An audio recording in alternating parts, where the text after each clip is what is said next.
Muy buenas alumnos y alumnas del IE Guadalpín de mi asignatura de Historia de España, alumnado del VH2A, del VH2B y del BT2. Vamos a continuar con nuestro tema del franquismo. Este vídeo sería el último que entra en el examen, en el tema 10, porque es la evolución económica, aunque hay un último vídeo en el cual hablaremos de la evolución social, del exilio y de la oposición al régimen. Ese vídeo no hay que aprendérselo ni meterlo en los resúmenes que hagáis para el tema escrito, pero sí que sería bueno que le echéis un vistazo, que lo veáis para entender mejor luego el siguiente tema, que es la transición. Yo pienso que es fundamental ver esos contenidos. Lo que pasa es que en el tema de selectividad, pues solo hablamos de la formación del Estado franquista y la evolución política y económica. Antes de empezar con la exposición de los elementos económicos del franquismo, vamos a aclarar el gazapo que metimos en el vídeo anterior. En este caso mencioné que Largo Caballero era uno de los presidentes que había muerto durante la historia de España, pero Largo Caballero no murió ejerciendo el cargo de presidente, murió en París en 1946 y había terminado hasta la Segunda Guerra Mundial. O sea que no, ese era el gazapo. Como siempre, tened en cuenta que en este vídeo meteremos otro gazapo. Eh, cuando vamos a hablar de la economía del régimen, pues obviamente lo primero que tenemos que tener en cuenta es que partimos de una situación muy complicada, puesto que se acaba de terminar una guerra y esta guerra pues ha producido muerte, destrucción, pobreza. Hay que reconstruir el país y reconstruir en unas condiciones bastante complicadas, y de trasfondo tenemos también la Segunda Guerra Mundial, con lo cual todo eso genera una situación muy complicada. El país se encuentra en una ruina generalizada tras la guerra civil, como podéis ver ahí en el texto. Hay numerosos muertos por la guerra y por la represión.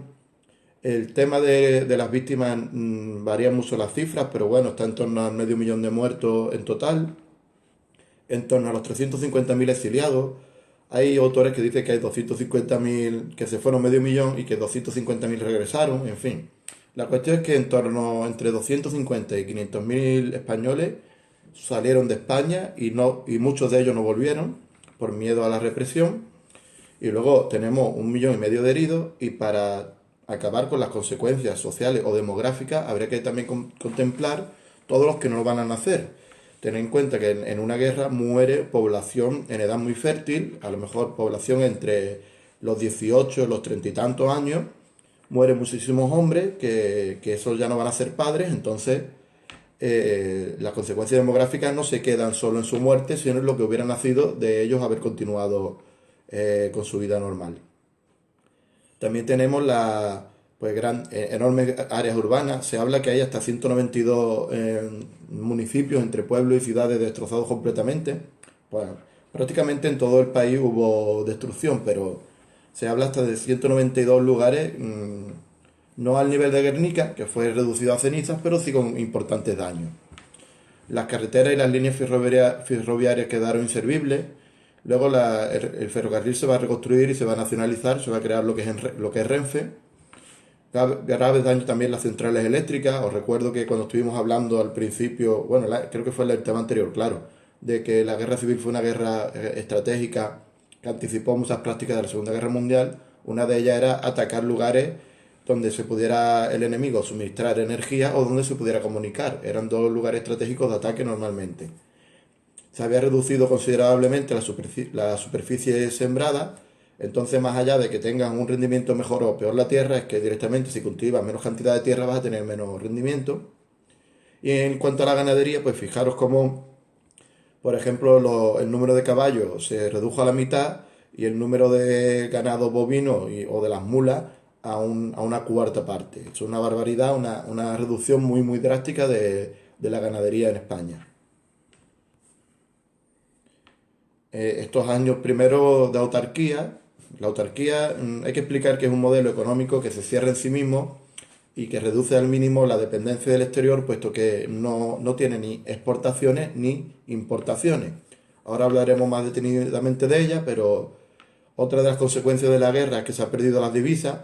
¿Por qué? Pues porque se habían gastado el dinero en pedir ayuda al extranjero. Por ejemplo, el gobierno de la República, el bando republicano, tenía casi todo el oro del Banco de España, 510 toneladas de oro, la destinaron a pagar sobre todo a Rusia, pero también a Francia, a México, que sabéis que en distintos orden, pero en distintos niveles, pero le suministraron ayuda al bando republicano. Y las finanzas, las cuentas del Estado quedaron a niveles de 1914. Estamos hablando de aquel periodo donde estaba Eduardo Dato, que tenemos, pues va a estallar la Primera Guerra Mundial y todo esto. O sea, hemos retrocedido mucho en el tiempo en cuanto a las políticas, a las cuentas del Estado. Cuando termina la Segunda Guerra Mundial y se cierra la frontera, la ONU condena a España, como estuvimos explicando en la parte política, y se van todos los embajadores, eso va a tener una consecuencia económica muy clara porque vamos a estar aislados. Quiere decir que ni se va a poder importar ni se va a poder exportar nada o prácticamente casi nada. Por lo tanto, tenemos una política económica llamada autarquía, cerrada sobre sí misma. Y las secuelas morales de una guerra, pues la represión que se fue produciendo en las retaguardias de ambos bandos, tanto en el bando republicano, que se produjeron matanzas indiscriminadas de clérigos, de empresarios, de terratenientes, o en el bando nacional, donde también se mataron a maestros, a gente de izquierda en general, a campesinos, a gente que había estado en sindicatos.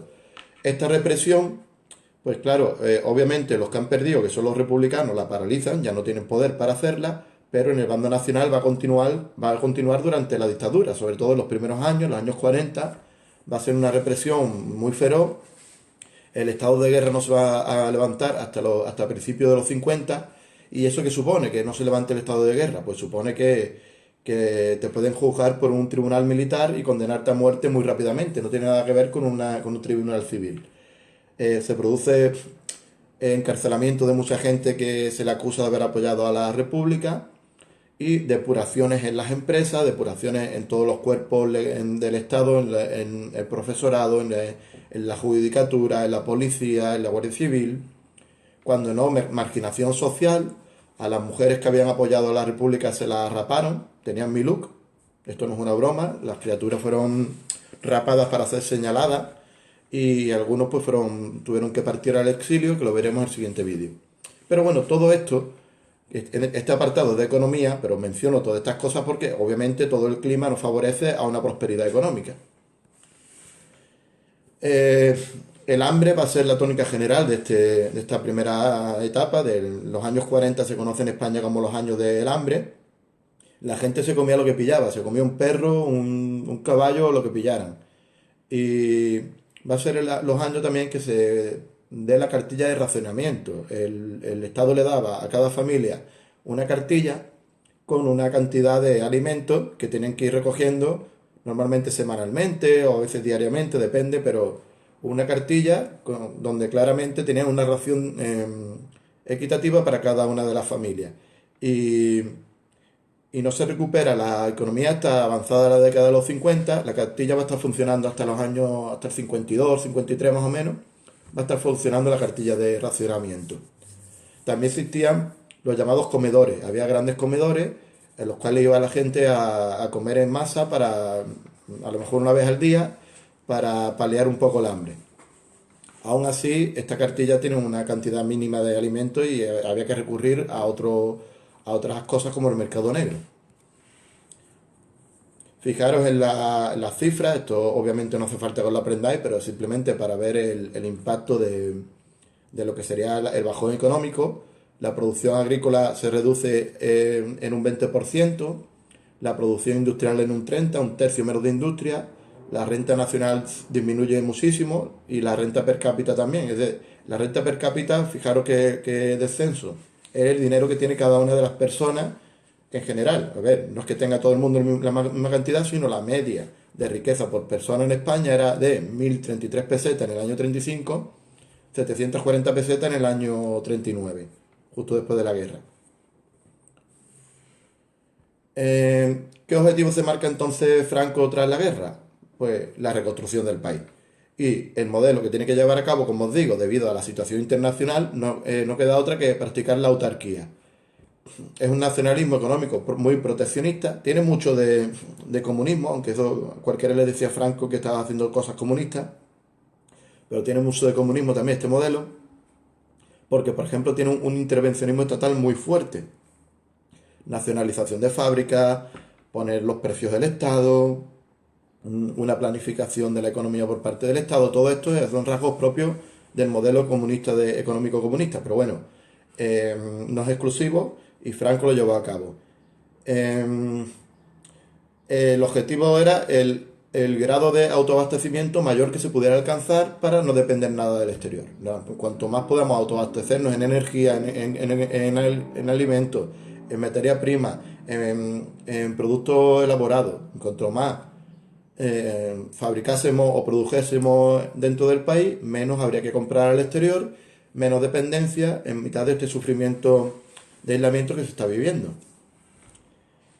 Por ejemplo, en el año 41 se crea el INI, que todavía existe, el Instituto Nacional de la Industria, pues para desarrollar un sector secundario, un sector industrial que pudiera abastecer de productos elaborados al país.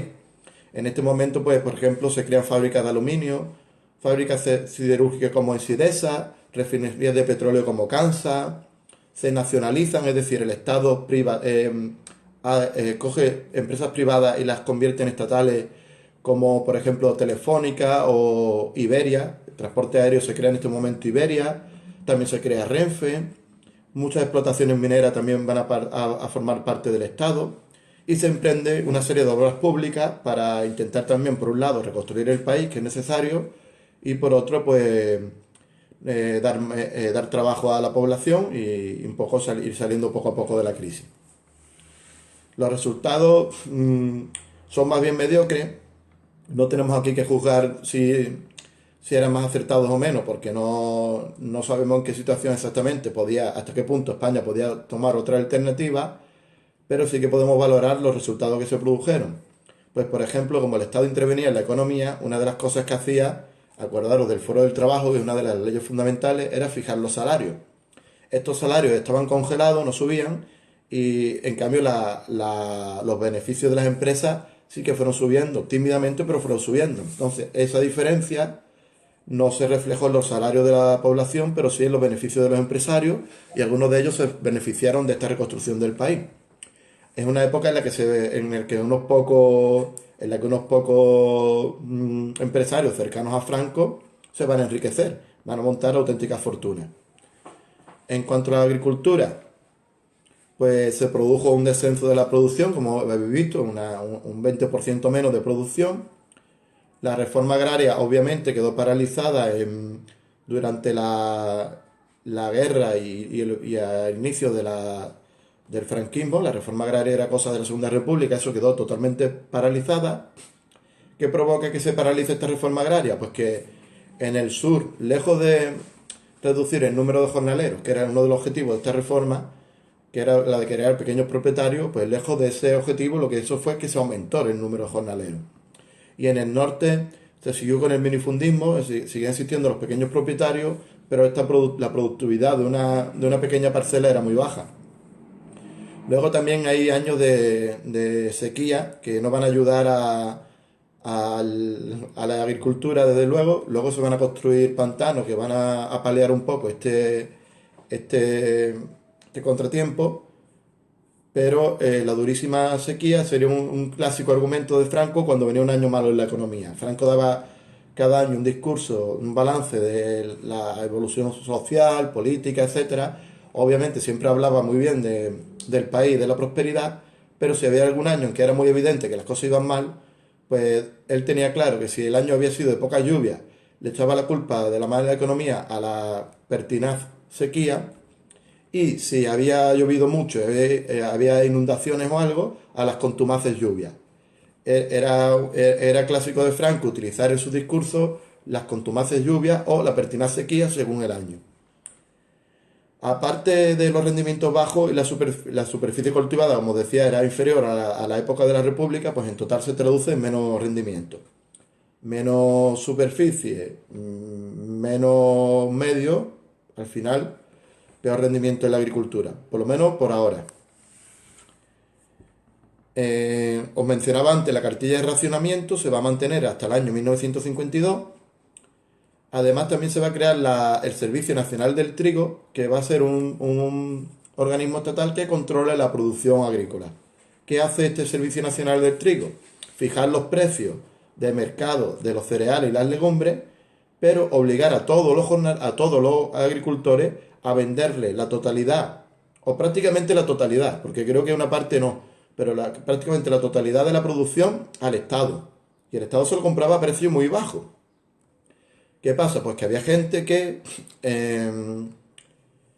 empezaron o a producir cosas que el Estado no controlaba, algunos otro tipo de productos que a lo mejor el Estado no tenía incluido en el Servicio Nacional del Trigo, o bien a intentar ocultar parte de su producción y dedicarla al mercado negro.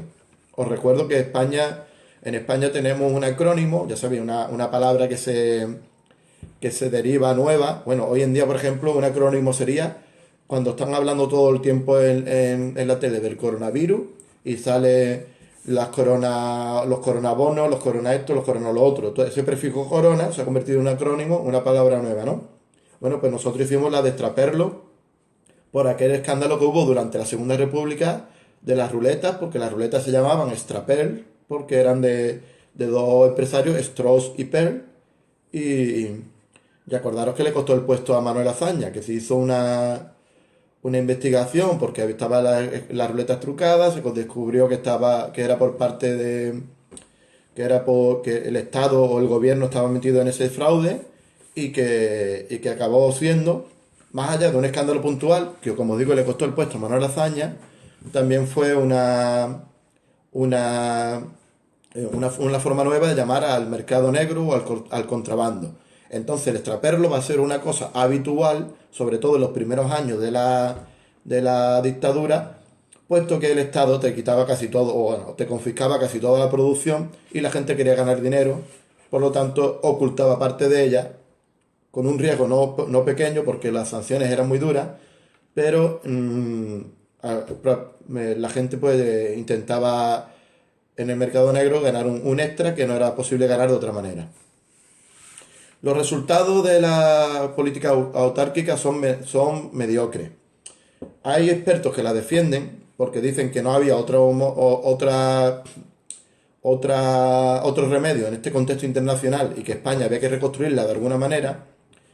Y hay otros expertos la critican porque piensan que es un modelo que benefició a unos pocos muchísimo, pero que dejó atrás a la mayoría de la población. Bueno, yo os dejo las dos versiones. No sabría valorarlo, la verdad, pero bueno, que sepáis que la historiografía o los economistas tienen esos dos puntos de vista. Los que piensan que la autarquía fue un error, que benefició a unos pocos y perjudicó a muchos.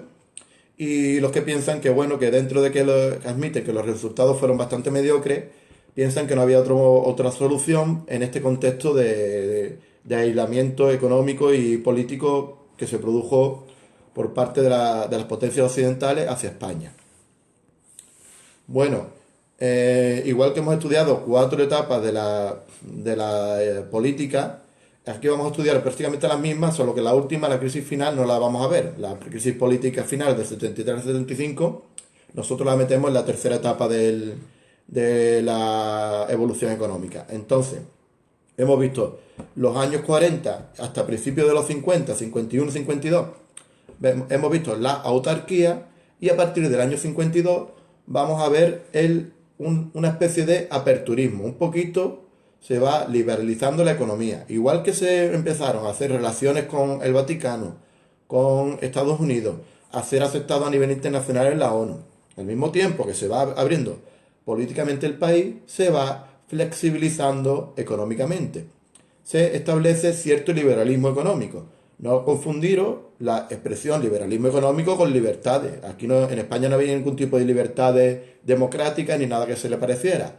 Pero a nivel económico se va a producir cierta flexibilidad y cierta permisividad que no existía en los años anteriores. La realidad es que a principios de los 50 España se encuentra al borde de la bancarrota, es decir, que la balanza de pago era muy negativa y que no teníamos y que el Estado no tenía dinero para continuar funcionando.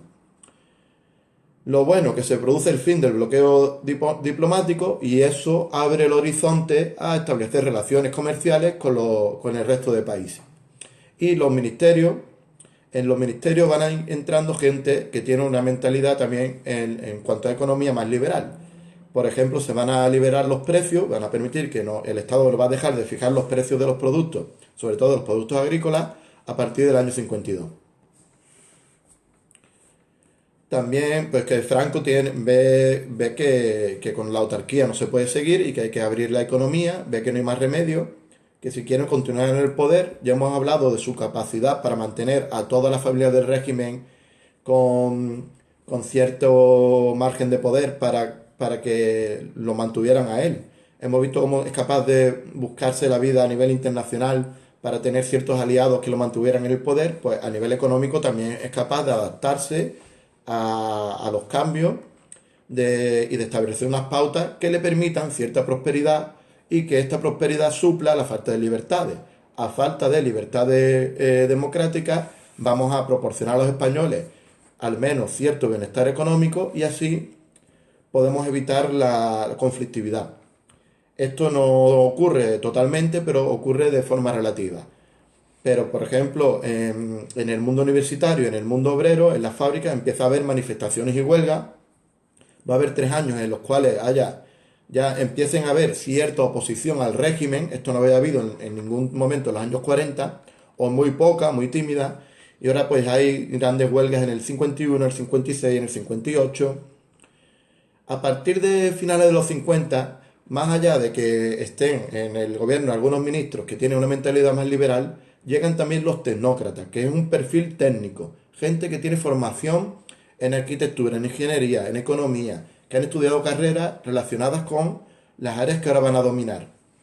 Son ministros que la mayoría procedían a una de las familias del régimen, en este caso dentro de la iglesia, que era el Opus Dei, y, y en este momento se va a producir la integración de España en la Organización Europea de Cooperación Económica. Esto es un germen de lo que es la Comunidad Económica Europea y en el Fondo Monetario Internacional, que se explicaron en el tema anterior.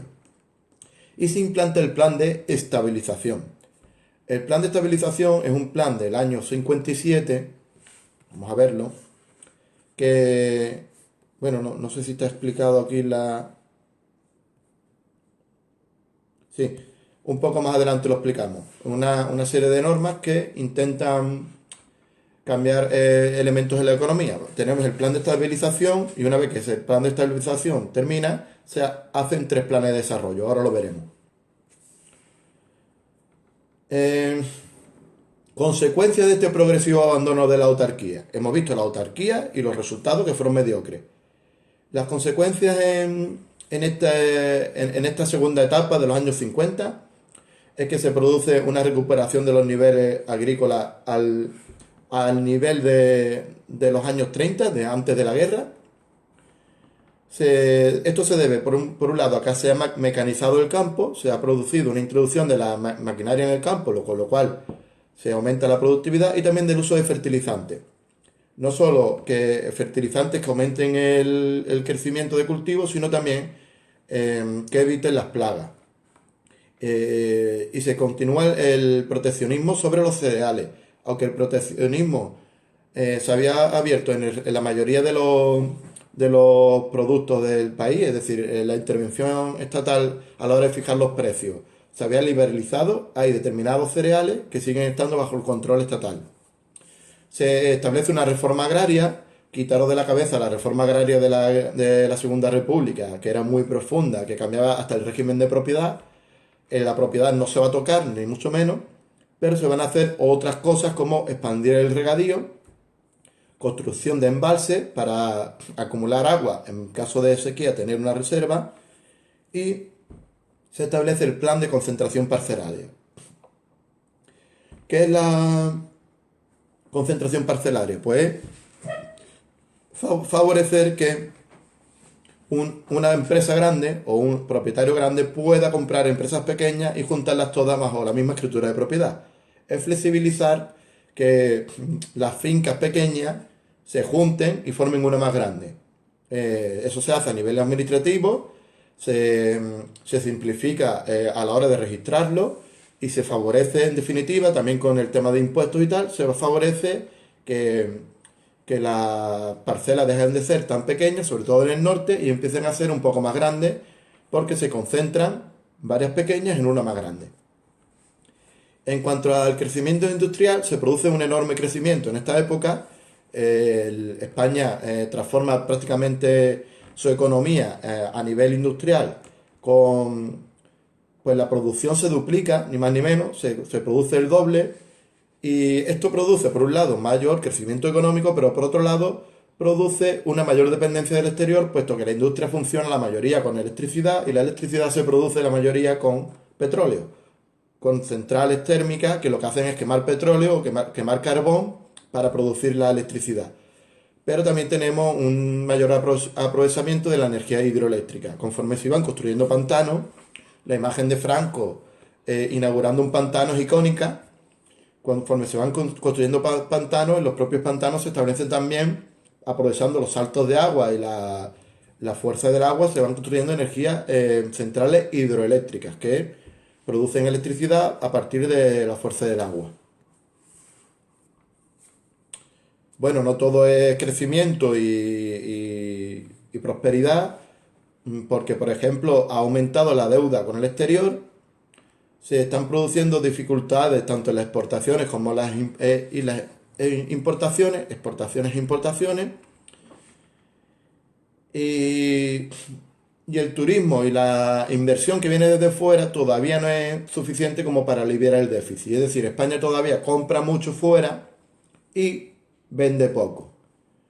A partir de que se desarrolle el turismo, las divisas que vengan del extranjero van a ser mucho mayores, pero por ahora hace falta cambiar el plan económico y ahí es cuando aparece el plan de estabilización. Os decía, se establece el plan de estabilización y luego los planes de desarrollo.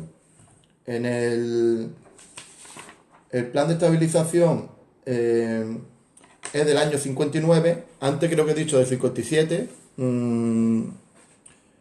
no era un gazapo, no era el gazapo del vídeo, eso es un error que yo he tenido, un lapsus. En el año 59 es el plan de estabilización y luego tenemos 3 planes de desarrollo que van entre el año 64 y el año 75. Bien, ¿quién diseña el plan de estabilización? Estos nuevos ministros que son los llamados tecnócratas, son ministros de un perfil técnico que han llegado al gobierno y que en su mayoría proceden de una de las familias del régimen, que es el Opus Dei. Se quiere romper definitivamente con la política autárquica, es decir, con la reducción de las importaciones y de las exportaciones y con la intervención en el mercado por parte del Estado. Se quiere establecer lo que se llama la economía de mercado, que es la libertad, el liberalismo económico puro y duro.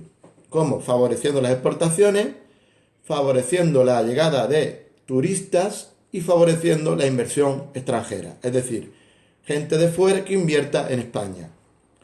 Con todo ello se puede corregir la balanza de pago. Os recuerdo que la balanza de pago es la diferencia entre lo que un país exporta y lo que un país importa. Si tú exportas mucho, tu balanza de pago es positiva. Si tú importas mucho, tu balanza de pago es negativa. Tanto mal una cosa como la otra. Lo ideal es tenerlo equilibrado, porque si tú tienes muchas exportaciones, aunque en principio suena muy bien esto de tener una balanza de pago muy elevada, porque tú estás vendiendo mucho al extranjero, también se traduce en muchas dependencias del exterior. Entonces, no quiere decir que la balanza de pagos, por ser muy elevada a nivel positivo, fuese buena. Simplemente lo que se trata es de tener un equilibrio entre las importaciones y las exportaciones. ¿Cómo se hace esta balanza de pago? ¿Cómo se corrige? Pues con una austeridad, con unos planes de recortes por parte del gobierno. Se recorta el gasto público, el gobierno tiene que pagar sanidad, tiene que pagar el mantenimiento de carretera, tiene que pagar a los funcionarios, tiene que pagar una serie de cosas, se va a recortar, los salarios van a quedar congelados, tanto los privados como los públicos, los salarios de la gente van a quedar congelados, se limitan las horas extras. ¿Para qué se limitan las horas extras? Para que haya que contratar a más gente. Si tú tienes a una persona trabajando X horas y luego el resto se lo paga en horas extras, vas a crear menos empleo que si le limita su trabajo a la jornada laboral y tienes que contratar a otra persona para suplir esa falta de producción. Y una cosa que ya no podemos hacer porque estamos con el euro, pero que se hacía recurrentemente en el pasado, que era devaluar la moneda. En este caso la moneda de España era la peseta, devaluar la peseta y si tu moneda es más pequeña, al cambio, al que venga de fuera le interesa invertir aquí. Pues, por ejemplo, un turista de Francia, donde estaban los francos, la moneda de Francia se llamaba franco, como nuestro dictador. En Inglaterra, donde estaba y siguen estando las libras, o en Portugal estaba el escudo, antes del euro. ¿Qué pasa? Pues que si yo, por ejemplo, tengo un franco y de pronto devalúo la peseta, mi franco vale mucho más que antes, pues me interesa venir a España de turismo, por ejemplo. O comprar un piso en España o invertir en alguna empresa o lo que sea. Los resultados de este plan de desarrollo y de la década de los 60, pues vamos a ver el resultado a nivel industrial, luego a nivel, aunque sea el sector secundario, lo ponemos el primero y luego lo veremos en la agricultura y en el terciario, en el turismo. En el sector secundario se produce un enorme desarrollo de todos los sectores. Ya estuvimos hablando, como incluso antes del plan de estabilización, se había duplicado la producción industrial, ahora se desarrolla todavía mucho más. En el sector automovilístico, cuando hemos mencionado que se crean empresas estatales, por ejemplo, se crea en este momento la empresa SEAT. En electrodoméstico, en química, en siderúrgica, se hace necesario exportar bienes de equipo y materias primas. Bienes de equipo son bienes de producción, como puede ser una maquinaria, ¿no? Un tractor, la máquina de una fábrica, y la materia prima, pues el producto primario que luego hay que transformar. Pues la materia prima de un mueble es la madera, la materia prima yo qué sé, del móvil es el coltán, lo que sería el material del que está hecha las cosas. ¿Cómo podemos exportar bienes de equipo? Pues se puede gracias a la entrada de divisas extranjeras que se han hecho con dinero que viene del turismo. También el beneficio de... A ver, aquí hay un fallo. La necesidad de exportar bienes de equipo no. Se hace necesario importar bienes de equipo. A ver, esto está mal en la diapositiva. Cuando crece tantísimo la industria, tenemos muchas más fábricas, España tiene que aumentar la introducción de materias primas para fabricar las cosas, porque con lo que hay aquí no hay suficiente, importar energía, porque con la que se produce aquí no es suficiente, e importar maquinaria o bienes de equipo. ¿Y cómo se puede hacer eso? ¿Cómo se puede comprar esta maquinaria? Pues gracias a que ha llegado más dinero de fuera, porque los extranjeros han invertido, porque los extranjeros están viniendo a hacer turismo y porque se han aumentado las exportaciones. Con esos tres factores se tiene dinero como para suplir esta nueva necesidad que tiene la industria. En el sector primario se produce una definitiva ya mecanización tanto de la agricultura como de la ganadería y eso provoca un aumento de los productos como la leche, la carne o las frutas. Y en el sector terciario fue el que más va a crecer en este periodo. Fijaros cómo España a pasos forzados se está introduciendo en el primer mundo. Vosotros sabéis que el mundo, si hablamos de términos económicos, podemos hablar que el sector primario es el propio de los países subdesarrollados, el sector secundario de los países en vía de desarrollo y el sector terciario es el propio de los países desarrollados. España hoy en día, por ejemplo, pues tiene la mayoría de la economía dedicada al sector terciario. En su momento lo tuvo, en este momento con Franco, en el sector secundario y anteriormente en el sector primario. Bueno, pues poco a poco, fijaros cómo hemos pasado muy rápidamente por el secundario y estamos centrándonos ya en el terciario. Fue la actividad que más crezca en este periodo, todavía no dependemos del sector terciario, pero ya estamos llegando. Gracias, por un lado, al fin del aislacionismo, en términos prácticos, no estar aislado a nivel político permite la llegada de extranjeros, y luego en términos económicos porque se ha devaluado a la peseta y ha convertido a España en un destino atractivo porque es barato para, para el extranjero. Más allá de que España tenga muy buenas condiciones turísticas por el tema del sol, de la playa, etcétera, también influye, por supuesto, los precios. El turismo, la entrada de extranjeros, no solo provoca consecuencias de la economía, sino también en la sociedad. Empieza a venir gente de fuera con otra forma de, por supuesto, de hablar, pero también de comportarse. Las mujeres se comportan totalmente diferente que las españolas. eh, la mentalidad mucho más abierta. Veremos un comportamiento que a la larga va a influir en el comportamiento de los españoles. No solo lo que nos llega a través de la tele, que en este momento se está generalizando la llegada de la televisión a todos los hogares, sino que también la influencia venga también por parte de los extranjeros, porque traen directamente con el turismo, porque traen música, costumbres, comida, en definitiva otra cultura que poco a poco va abriendo la mentalidad de los españoles. Bien, después del plan de estabilización se ponen en marcha los planes de desarrollo.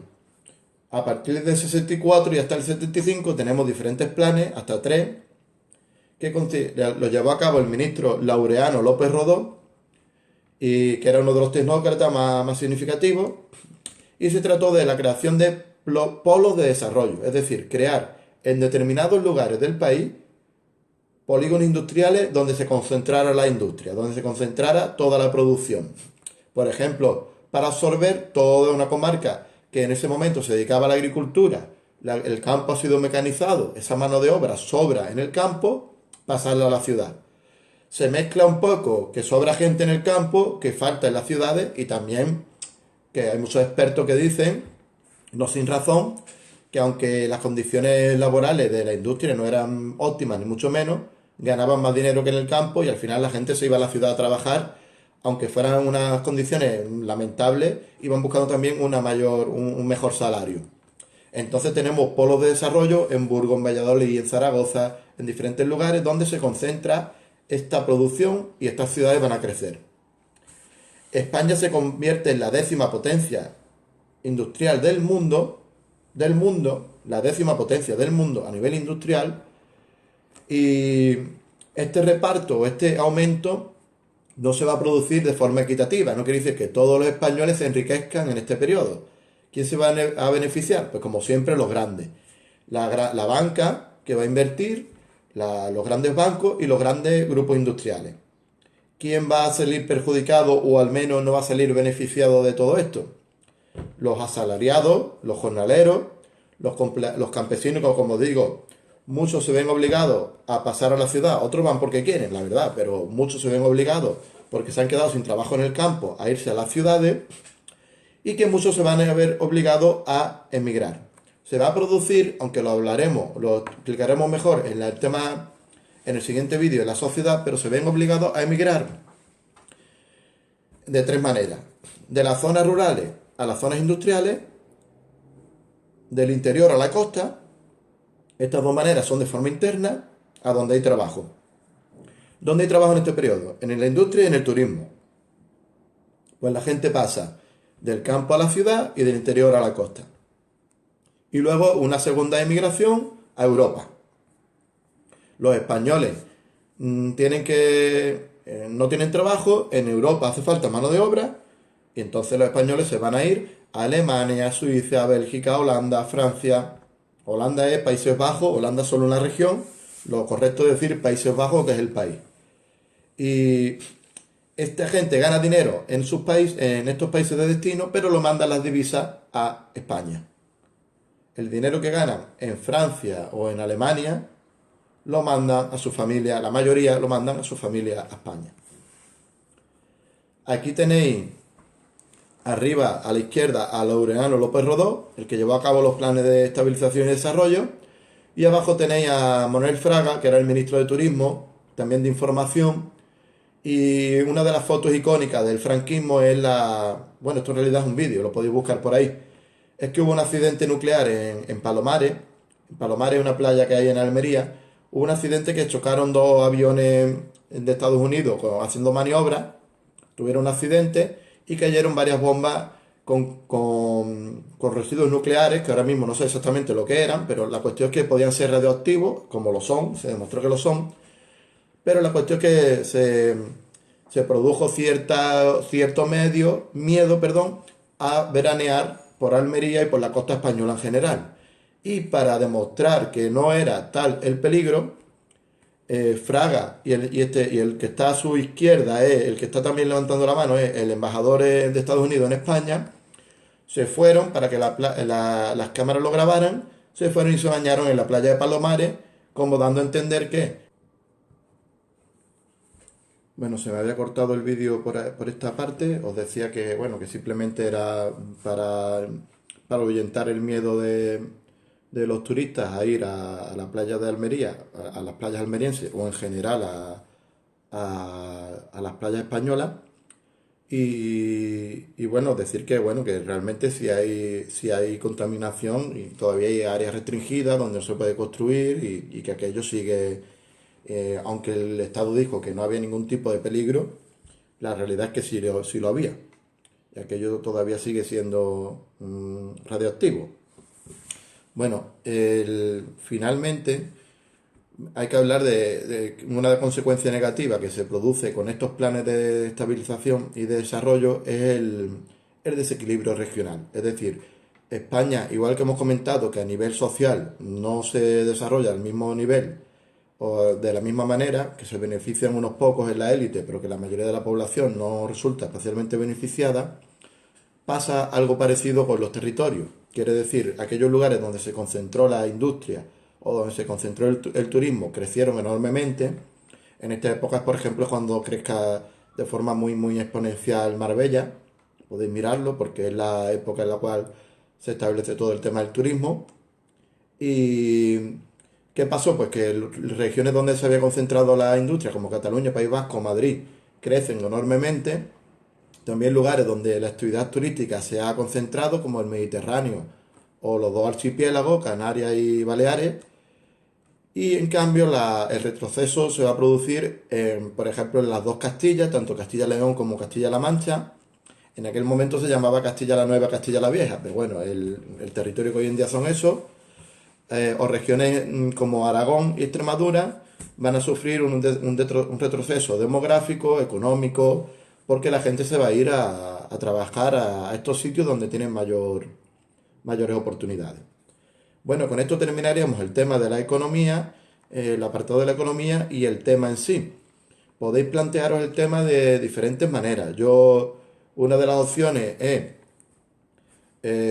introducir en cada una de las etapas esta información económica, u otra es hacerlo del mismo orden que yo lo he hecho y hablar de la economía. En cualquiera de las dos maneras, y terminar hablando de la economía, en cualquiera de las dos maneras es muy importante que esta parte la tengáis que resumir. Es decir, la economía no hace falta extenderse tanto como con la política o con los fundamentos. Los fundamentos y la política es lo importante del tema. La economía hay que mencionarla, pero no es necesario que arrojéis tantos datos ni tanta información como yo he incluido en las diapositivas y en mi explicación. Entonces, podéis mirarlo en los temas que colgué, que ya están terminados de selectividad, veréis cómo hay una pequeña información económica en cada uno de los apartados de la política, o hacerlo de esta manera, como queráis. En cualquier caso, tenéis que resumir este último apartado. En el siguiente vídeo vamos a hablar de la evolución social, del exilio, de la represión. Y ya os digo que aunque no entre en sí, no sea en materia que vamos a examinarnos ni nada por el estilo, sí que creo que es muy importante que lo veáis para entender bien el tema de la transición, que sería el tema 11, el penúltimo tema de nuestro curso. Bueno, espero que os haya resultado interesante dentro de lo que cabe y, y nos vemos en el siguiente vídeo. Un saludo a todos, mucho ánimo y a seguir fuerte que ya mismo estamos por ahí.